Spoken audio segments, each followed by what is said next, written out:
watching. Our next guest either loves me or hates me. I can't tell. Maybe it's a love-hate. A couple of weeks ago on a Friday night, I texted, what are you doing tomorrow? I'm down here with the kids. Well, get back to St. Louis. I need you.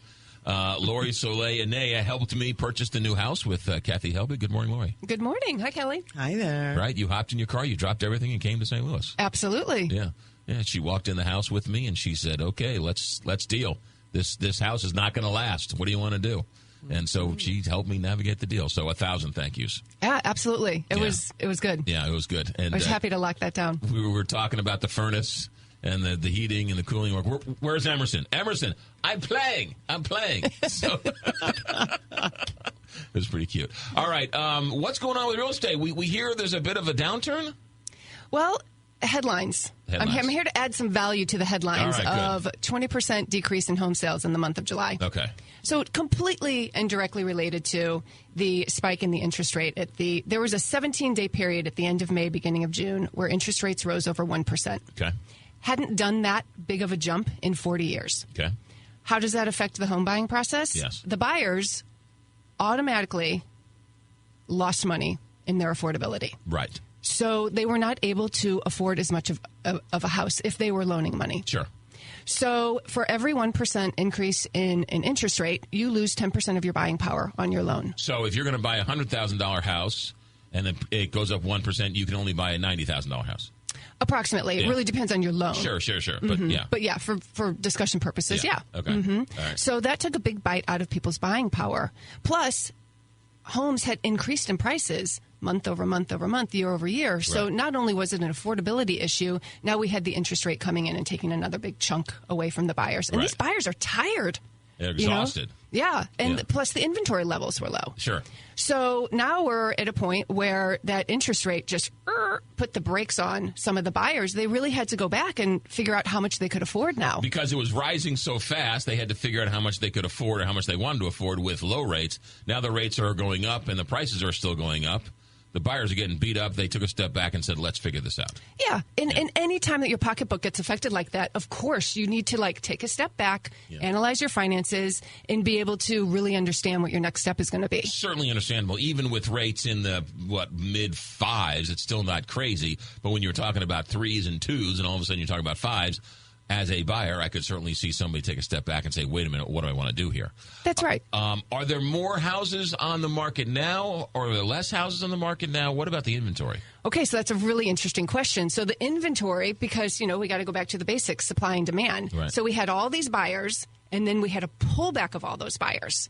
Now we have inventory, a little bit more inventory. Okay. So, realistically, from what I'm seeing, I took a buyer out on a tour, 8 houses in the Baldwin area, and days on market for those houses were anywhere from 5 to 47. Yeah.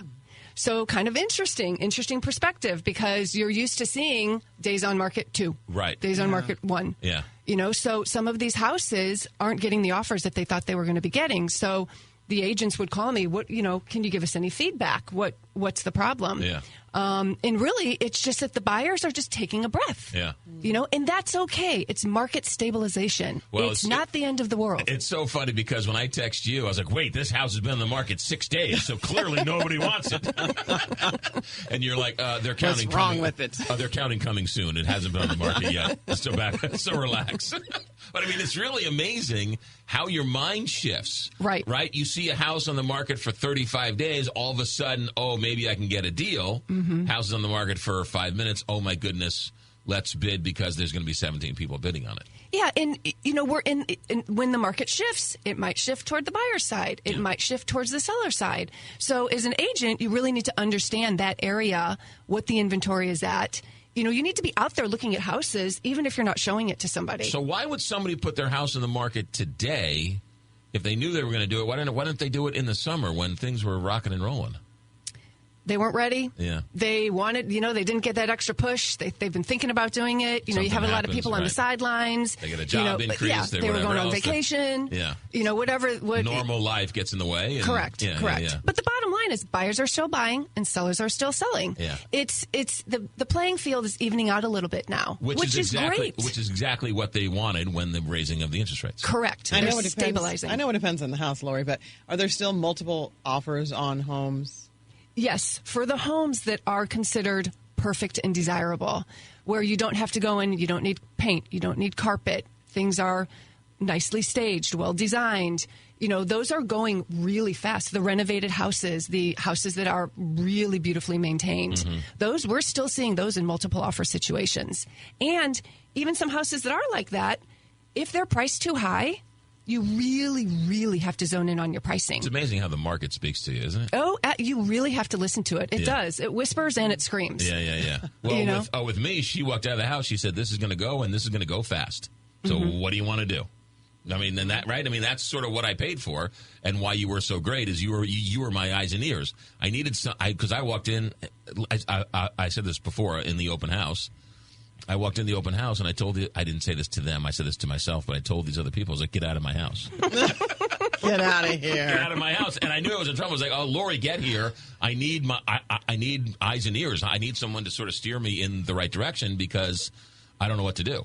That's right. Yeah. That's right. And you have to really consider the pricing too, because if you're going to list your house, you have to really look at the list price that people started out at, not necessarily the price that it closed at, that it sold at. Because, going back to the whole outlier conversation, that house 6 months ago could have had 14 offers on it, and 12 of them could have been at or around the sales price, and one of them could have been 7 to 10% over. It's a great point. Right. 6 people want it at the list price. One person wants it at 10% over. Therefore, it had 7 offers, and you think it's a feeding frenzy. Well, right. Feeding frenzy at the asking price. Correct. Yeah. Exactly. Yeah, so you really got to go back to the basics. And then there are people who price it to create a feeding frenzy, and there are people who don't price it for a feeding frenzy. Correct. So again, it's the anyway, the yin and the yang. That's right. Laurie with Kathy Helbig, 314-276-SOLD, 314-276-SOLD, or KathyHelbigGroup.com. Thanks for coming in. Thanks, guys. Good to see you. Take care. My sisters say I should get you a closing. She's like, she's so nice. I'm sure you drove her crazy. Are you getting her a closing present? It's like, no, she should get me a closing present. I liked her. She was cool. 7:40. Don't say that publicly. Oh my goodness.